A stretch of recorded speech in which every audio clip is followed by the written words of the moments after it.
how to kind of start and how you might progress if you're considering what a sustainability audit might look like for your business, and kind of how to approach this. It's quite difficult if you come across a lot of these different words when you're looking this up. But yeah, I'll talk you through a kind of recommended route and how you might approach that. I always like to say this as well, because I think a lot of times when businesses don't know where to start, and that's where the tricky thing is and why we're trying to pitch this kind of support for businesses, is it either leads to turning away and inaction, because obviously there's too much complicated things, so you think, oh gosh, I can't do anything, or you focus on things that are going to be a wasted effort for you, or areas that are not necessarily going to have the biggest impact and are not really meaningful, like this, that's having a massive conversation between a plastic straw and a paper straw.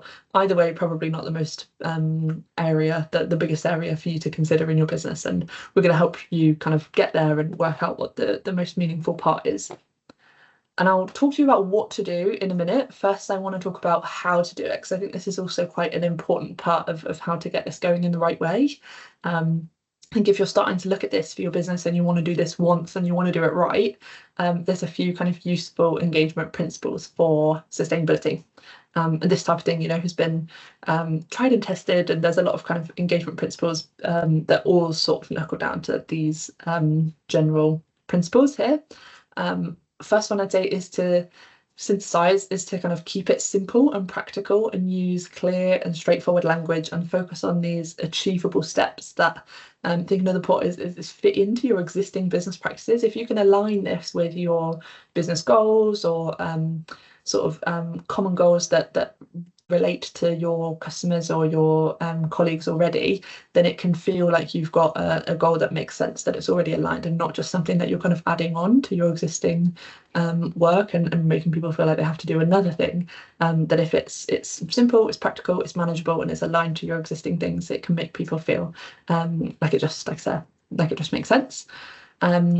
Also, I think sustainability is very easy to make people feel like they're part of something bigger. And if you engage your employees along at the start of these kind of audit processes, and you don't just present to them a kind of nice finished product, it can help them actually feel connected to it and feel like they're part of something bigger throughout the process as well.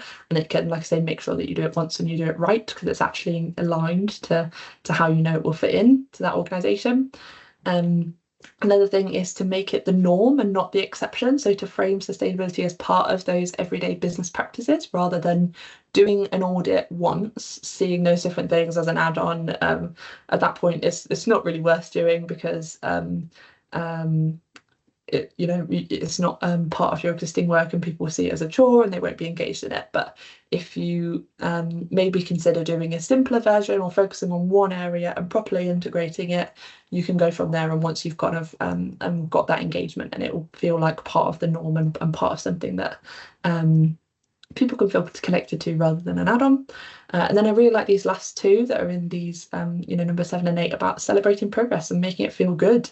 Recognizing these small wins really helps people to feel positive. I think sustainability and climate change can come across as quite negative, understandably, but a big part that really engages people in this and helps to drive it is a positive culture. So you've got to do what we can to make it feel positive. And when we're talking about audits, it's very easy, to come back to these things and show how you've looked at an audit, you've identified an opportunity for change, you've made that change, and now you can demonstrate that growth quite easily with something like an audit, that you can kind of come back to, and you can really show the benefits and really show that it's doable.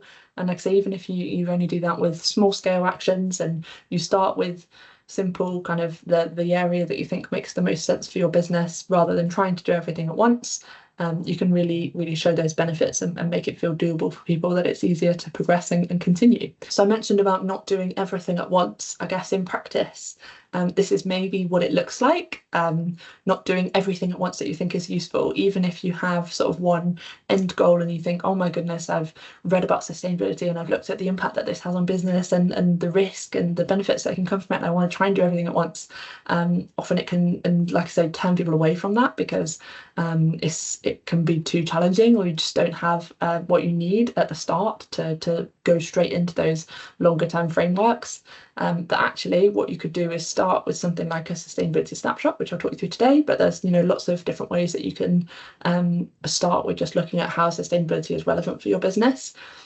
You could then build on that Once you've got more availability of data, understanding of your business, engagement of your staff and your customers, and you can increase all of that even more, and that will be, you know, how you get to your goals. So increasing, like I said there, in kind of scope and accuracy of data over time, to get to your eventual point, and audits can be quite a useful way to do that. So you could start with the sustainability snapshot. Maybe you could then find that a carbon footprint assessment as part of that would help to frame this appropriately, and you think that that's something that might engage your staff. So you could do a carbon footprint assessment. As part of that, you could find energy as a big area for you. So you could do a specific energy audit, have a look into that in a little bit more detail, because you found that that's a really meaningful area for your business. You could then think, you know, we've done quite a lot in that area. It'd be nice to broaden it out now. So you could then do an ESG assessment and have a look at the environmental side, but also that kind of social and governance piece and what that looks like for your business. You might then find as part of that your supply chain is actually a really big area of impact for you and something that you think you can take action on. So you could then look and do a specific supply chain audit. And once you've got that together and you feel like you've really gotten to the meat of embedding that in your business and throughout your kind of supply chain, you could then apply for that certification at the end to demonstrate a lot of the sustainability work that you've done, and you'd then kind of authentically and more easily get to this sort of B Corp status, if that's what you want to lead towards, but kind of any future verification or certification of that as well. So you can sort of see how using these audits and breaking it down into manageable and approachable chunks helps it to kind of integrate a little bit easier, and actually helps you to authentically kind of grow over time. And I think having those conversations about what this looks like for your organisation with your staff can also help build that. So I'm definitely a very big advocate for bringing people along on the way. The only little image I could find to demonstrate that is these Lego people. So it's easier to kind of build this continuous improvement if you've got more people along with your staff helping you do that from the ground up. And actually going back to that engagement piece really helps them to feel connected to that as well, and allows them to build a kind of meaningful framework, like I said, doing it once and doing it right. This is the kind of starting resource that we would recommend, this sustainability snapshot audit, which is, you know, a good place to start, that we've built for businesses in your situation. So you can find this on the website. Perhaps Alina could stick this in the chat. But on the Green Future Leicestershire website, in the resources section, it's called a sustainability snapshot resource. What you essentially do is it's a spreadsheet. You can save this to your desktop, so download it, save it to your desktop. You then have to click enable macros. It might be like trust this document or enable this document, whatever that button shows up at for you. Just helps the document to run appropriately because it links a spreadsheet with a PDF. Essentially what it then does is it's got different categories. I'll show you what they are in a minute, and it's got simple questions in each of these categories. So are all of your light bulbs LEDs where possible, as an example of one of the energy questions, and you toggle the answer yes, no, or not applicable to me, or maybe I don't know. So those are the different answers. You toggle the answers for each of these. It probably takes about 15-20 minutes to go through the whole thing if you're thinking through the questions, and it's not an extensive resource. It's considered to be a kind of overall snapshot. At the bottom of the spreadsheet on this page, you can then click calculate, and it will basically save a PDF document in the same place as you've downloaded the resource. So there, you know, like I said, across a number of different areas that cover everything that we sort of talked about being under that sustainability banner. So very much, I'll show you these here. Links on as well to if you wanted to look at kind of that corporate social responsibility or environmental social governance stance, but have a kind of overall snapshot of what that might look like alongside, you know, all of these different sustainability categories. So you've got things like energy and water, transport, environment, product and manufacturing. Even if you're not a manufacturing business, you've probably also got sort of procurement, which comes into that section. And then it's got kind of governance and risk and people. So you can see it sort of opens up sustainability. And this document is what you would get if you kind of click calculate on that spreadsheet, and it downloads this overall overview kind of PDF document. You can see the areas that are covered there, and it gives you a kind of score for each of those and then overall sustainability score. So it's quite a nice, like we say, snapshot overview for you. If you then scroll down, you get recommendations in each of these areas against the points that you've said that you don't have. So it can help you kind of build up your score or identify different opportunities for your organisation. the PDF document has basically a record of what your current position is across these different sections, and then opportunities for improvement. What we find some businesses are doing are presenting this or taking this document as a kind of starting point to a board or a committee, to get buy-in from senior staff, or to their staff to get buy-in as a starting point to kind of generate engagement in some of these actions. So having this kind of document can be quite a useful tool for you. What I'm going to do is talk through an example of how you could make this work in an organisation, how you can then sort of take these recommendations through the kind of action. So this is an example. Say one of the questions is, do you provide infrastructure that promotes sustainable commuting? And then the recommendation is to consider installing bike racks, electric vehicle charging points, and shower facilities that would support your staff's sustainable travel. How do you actually do that for a business? Might look something like this.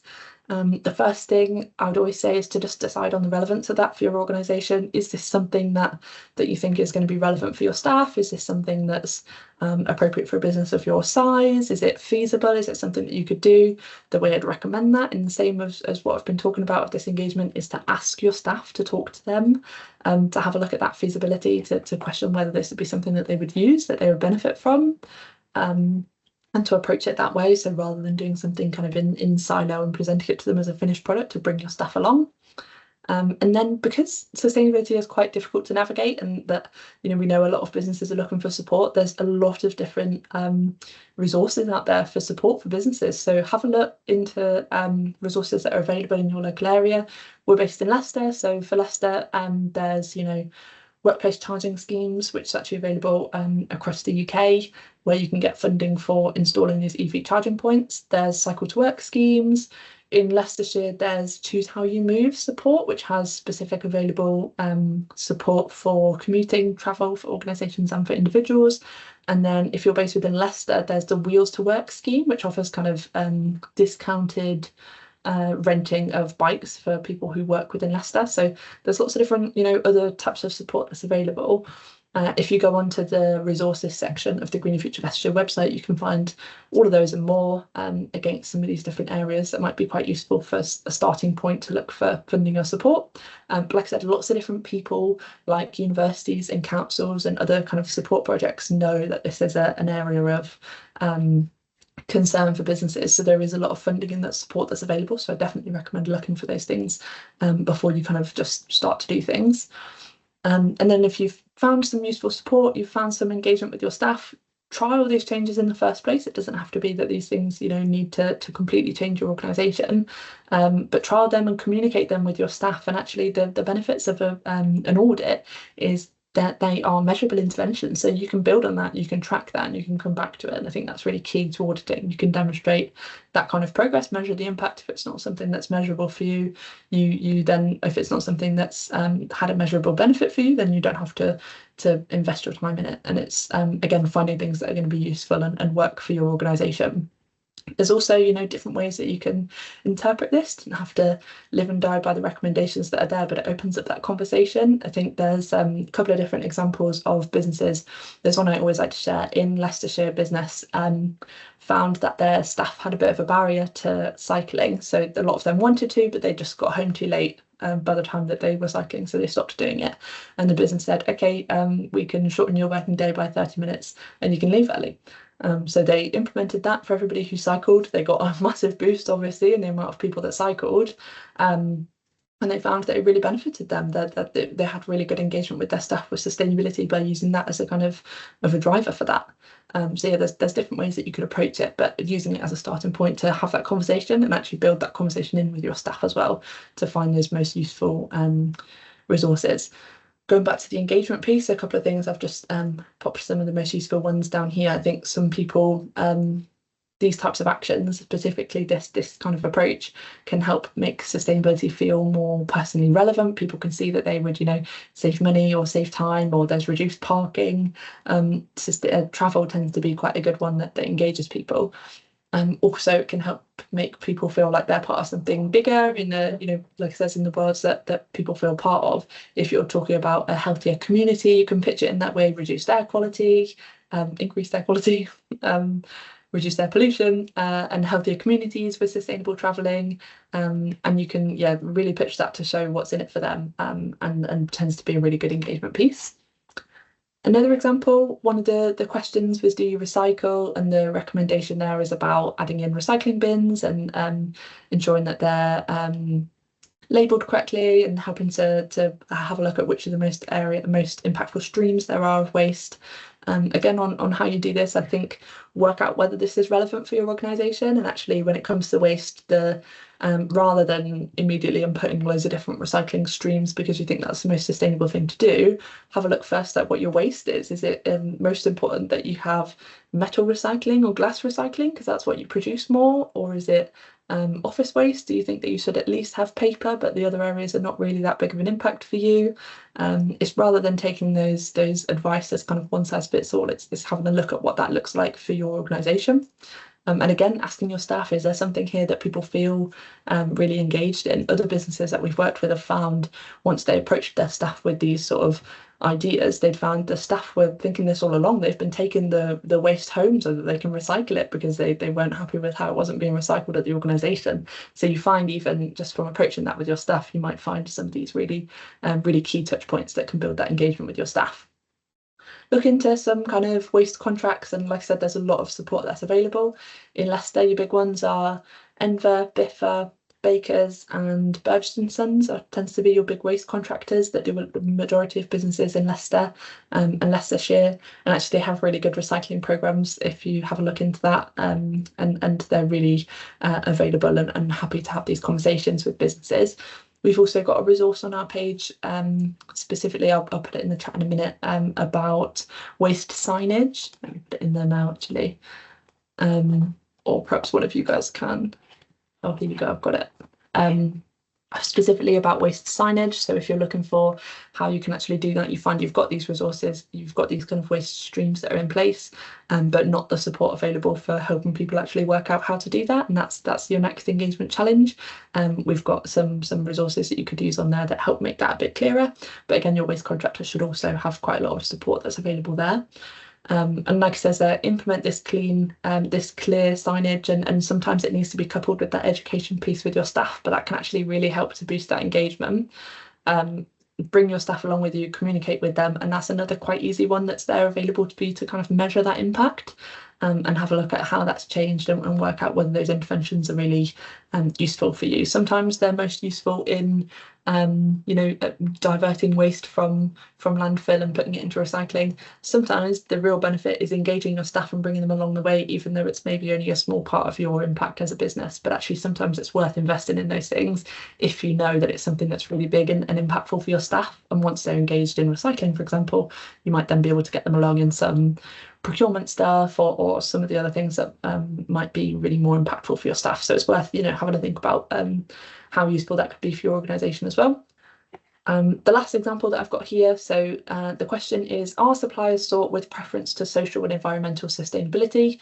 And then the recommendation is about identifying different sustainable suppliers to use and asking about different ways that you could do that. So how you could actually do this in your organisation, again, deciding on the relevance of this. Do you have a lot of suppliers? Are your suppliers already sustainable? Is there anything that you could look into that shows that already? Have you ever done a piece to have a look at your suppliers? Could you identify maybe just a few, your kind of tier one suppliers that are going to be the most impactful for you?